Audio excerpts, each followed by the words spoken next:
अरिजित सगळ्यांमध्ये उजवा का ठरतो माहितीये? मी फक्त एक सिंगर आहे आणि मी इथं फक्त गायला आलोय. मला फेमस होण्याशी काही देणं घेणं नाही, असं तो म्हणतो.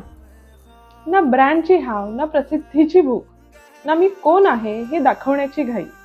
त्याचं साधं राहणं त्याच्याच फील्डमधल्या लोकांना टोचलं, कारण त्याने एक नियम मोडला. मोठं झाल्यावर बदलायचं नसतं हे दाखवून दिलं. मार्टिन गॅरिक्स सोबतचा त्याचा एक प्रॅक्टिस व्हिडिओ बघा. जगातले टॉप डीजेज आणि अरिजित सामान्य घरात सोफा कव्हर, पडदे, केबलचा गुंता, भिंतीवरच्या हाताचे ठसे जसे आपल्या घरात असतात तसेच. आणि तेच खरं आहे. आपण वस्तू मोठ्या करतो कारण आतून आपण आपल्यालाच लहान वाटत असतो. अरिजितने आपल्याला हे शिकवलं की तू कोण आहेस हे तू जमवलेल्या वस्तूने नाही तर तुझ्या कामाने ठरतं.